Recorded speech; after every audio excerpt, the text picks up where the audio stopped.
We raise millions of dollars every year, and we do it as a community. I mean, what's interesting about the program is that the majority of our donations don't come from corporate sponsors or corporate contributors. They come from individuals. Having someone come to us and say, we have this charity where we want to give you video games. Are you interested? Absolutely, please.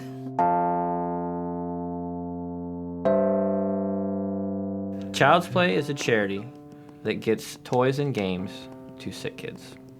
We have hospitals, every so often around the world, and every year we add more.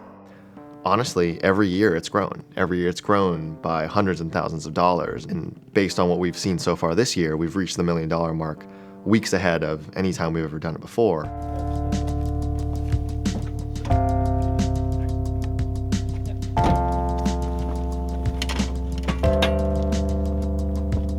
The first year of Child's Play was quite different than how we work now. It was basically just a toy drive where Gabe and Tycho had said, mail us toys and we'll bring them to the hospital.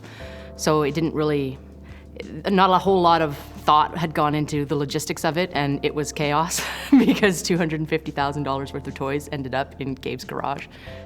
Like the first couple days, the UPS guy came by 3 times, the postman came by a couple times, all of them very pissed at me.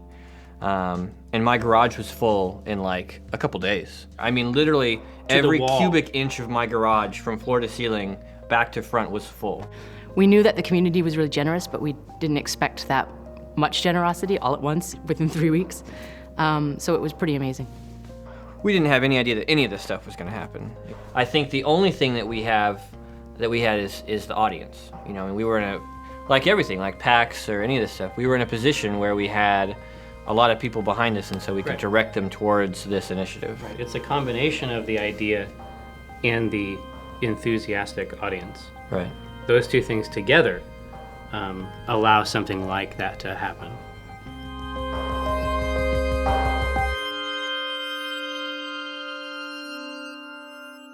It's huge. Video games are probably the biggest piece that we get from Child's Play. When you're sick and in the hospital and lying in bed, the age-appropriate thing for you to do is to watch movies and play video games. So if I don't have that for you, then I feel like I'm not really doing my job.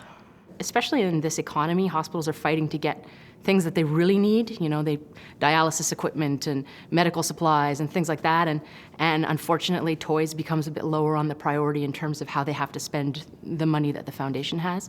So a program like Child's Play is invaluable to them because play is important. It's critical to the well-being of the children there. Well, you got to realize a lot of these hospitals, their funding and stuff, they got to go through the proposals and things like that. And video games are not at the top of the list of this is what the hospital needs. Video games are not the cure. They're not gonna make the illness go away. But whatever coping mechanisms that you can use to get through something so troubling is yippee. We use the Wii a lot with our inpatient rehab kids. So kids who need to start learning how to use one side of their body again because they had a stroke, or spinal cord injury patients who have a new diagnosis of being a paraplegic or a quadriplegic. They come in with a new diagnosis and they think their entire life has just been taken away.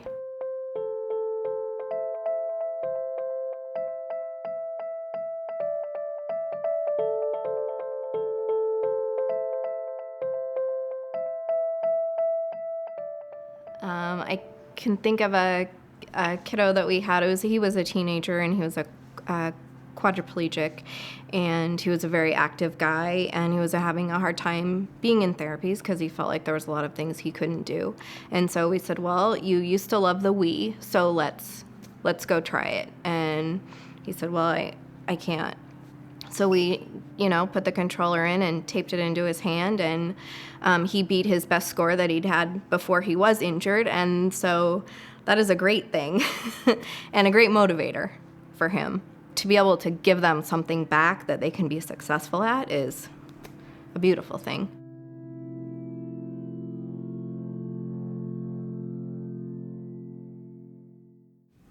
We get letters pretty constantly. Yeah, You know, the one I got recently was actually a guy who had donated to Child's Play in the past. He was a Penny Arcade reader, and just had to go to the Children's Hospital with his kid, and saw the result of everything that, you know, sort of he and everyone else at Penny Arcade had been doing. We get letters every day just coming in saying, like, they all have a similar theme, which is, you know, I've been a reader for a long time. I've always heard about Child's Play.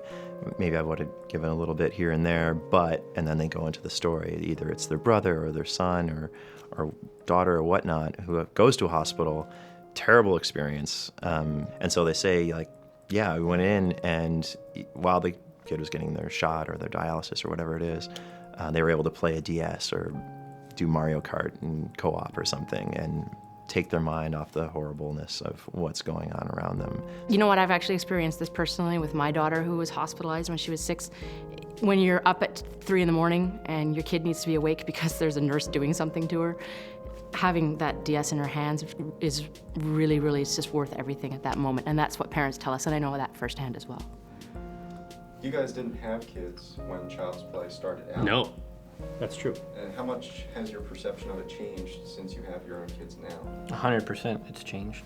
I mean, and honestly, I can't put myself in the position that these parents are in. We can imagine imagining it now. Yeah, I think that's it. Whereas before you have a kid, you think, yeah, you got to do this. It's good to do for kids. But kids are an ethereal, completely Yeah. abstract concept, and the idea that my son would be stricken with a serious illness is inconceivable, because parents will come to us at the dinner, Yeah. even, and communicate to us the extent that you know, what people have contributed, you know, what that actually means to his son who's in chemo, and that is That's tough. probably more than I can bear.